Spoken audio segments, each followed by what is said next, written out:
Hi guys, welcome back to my channel and welcome to my hair. It's still curly because I still haven't washed it because I want to wash it during this weekend.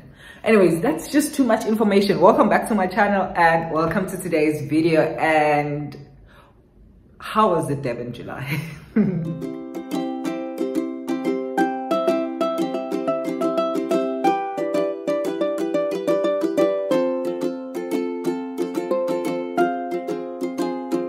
Alright, so first things first.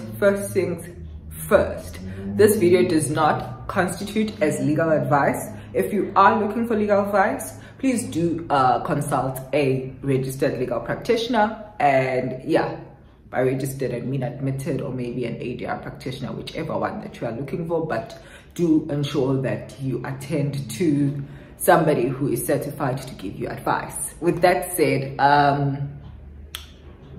let's speak about, let's speak about the noise here. I'm joking. Okay, so first things first, one of the things that I would like,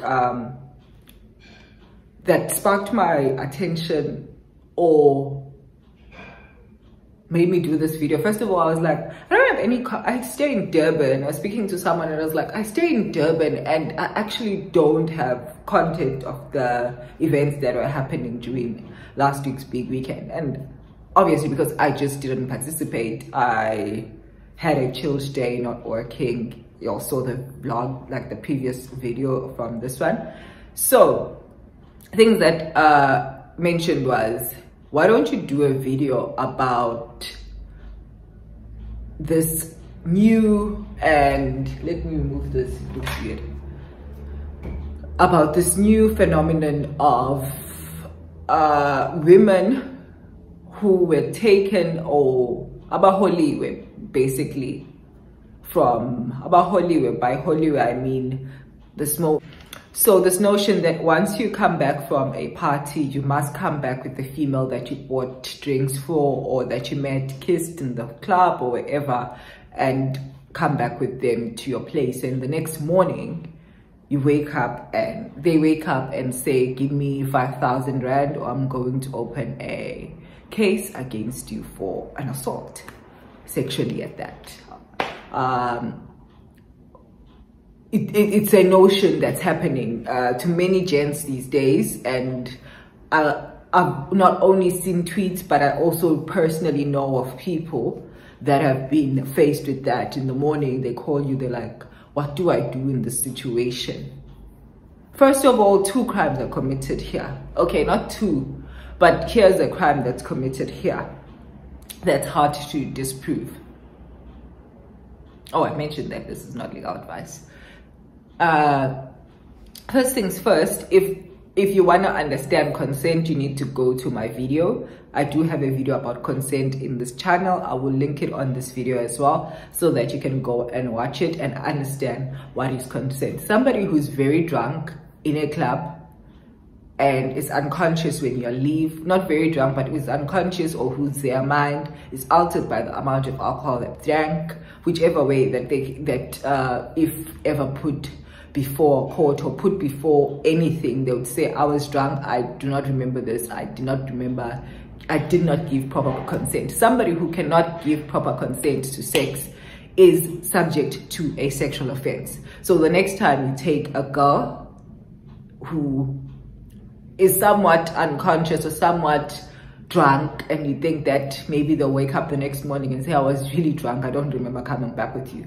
Don't do it. Just don't take girls that you don't know and at clubs, that you'll meet at clubs, and go and just do sexual acts that you probably both won't remember the next day, or you probably won't even enjoy. You'll probably be unsafe at it, because that's what you'll be doing when you'll go out with people that you don't know, which is very reckless of y'all. But why am I speaking like that? Anyways, yeah, so that's out of the way. You'll need to understand consent, which brings me back to the question of, is this prostitution? Let's define prostitution. I have it written down here. So our law says that it is illegal to buy or sell sex in South Africa. It says that the Sexual Offences Act says that criminalizes obviously it says that any person who has an unlawful carnal intercourse or commits an act of indecency with any other person for a reward is guilty of an offense. Both the prostitute and the client is guilty of the criminal offense. See, this is criminalized obviously by the Sexual Offences Act as well as the Criminal Law Amendment, the Criminal Law Sexual Offences and Related Matters Amendment Act of 2007, as well as many municipal bylaws. So you go to a certain municipality and they will say this is not allowed here, this is allowed here. So each municipality does have bylaws of their own, which include obviously criminalizing this, which obviously which allows the municipality to remove prostitute from certain areas. Like if it's known, like for example, why am I giving you a plug for in Durban? But there's a certain area here in Durban where it's prone, like certain areas that it's prone. You could see, okay, this is where you'll find prostitute, and there are certain municipal bylaws that allow for the municipal cops or even SAPs to come and remove those prostitutes from these areas, and you are also allowed to report it. I'm seeing them here, and they would be removed, so it won't be an infringement on their right to movement or whatnot, or their right to access any area. They'll be removed for the sake of Uguti. They were selling this particular thing. Now here's the tricky part. Both the seller and the buyer are criminalized. So if you wake up then after having been told by the certain person, actually, if you don't give me this amount of money, I will go and charge you for that. One of the things that you could do is obviously say that, okay, do that. I mean, I didn't sell this. I'll also just say that you coerced me into now paying for you or whatever it is. But I think there's a risk of you also being charged for uktenga, 1. 2, you also are not able to prove consent. If the person is seen with, okay, this person was actually drunk, and consent is basically a subjective thing. Did I give consent? How can I give consent to you? Ungakwazi. Could be a question of that. And how can I give consent to you? He's so drunk. So you see, very tricky situation. And let me know if you knew that to actually buy, not just sell, but to actually buy sex is actually illegal. And many people are calling on the decriminalization of this job per se.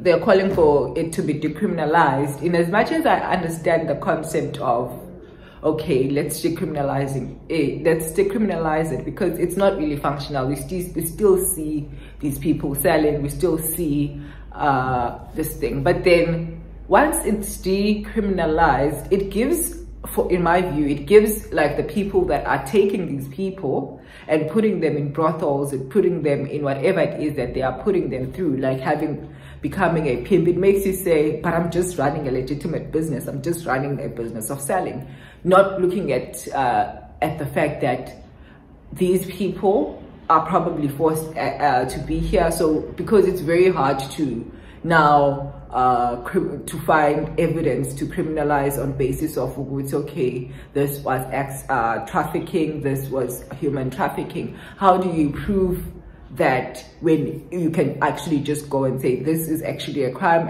and people will then be afraid to participate in that? I don't know if I'm making sense. And also it just shows how bad we are in terms of economics if it's one of the arguments that said people are just trying to make money.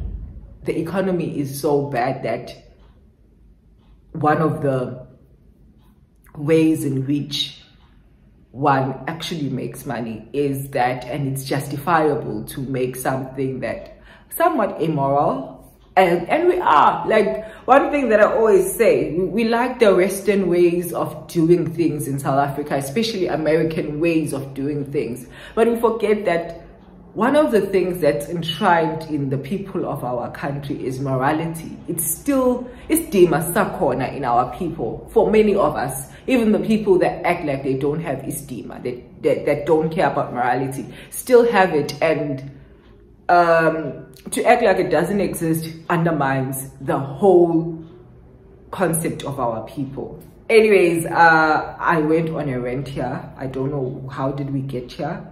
But with that said, guys, stop taking girls in clubs, taking them as an exchange for I bought you drinks, so I'm leaving with you already. It's a reward. The act doesn't say monetary reward. It just says a reward. So if you're saying, okay, I'm gonna buy you drinks when that's prostitution.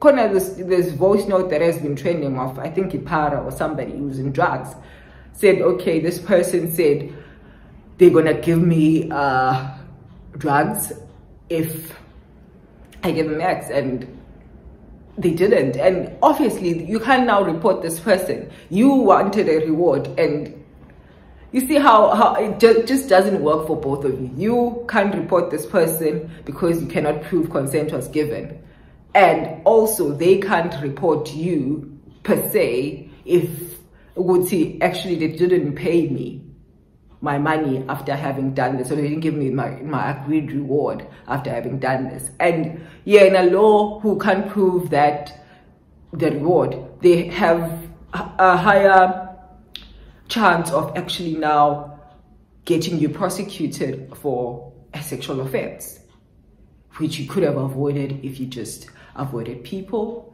Maybe take people's numbers, speak to them when you're both sober the next day. Think about it. And yeah, you'll be safe this weekend. This is another weekend. We're going into groove and all of those things. And one of the things that you need to be mindful of is and yeah, isiZulu story. Anyways, don't forget to like, comment, and subscribe to this channel. Yeah, I like this video. Hope it was informative, and I'll love you lots. I'll see you next time. I don't know what I'm saying.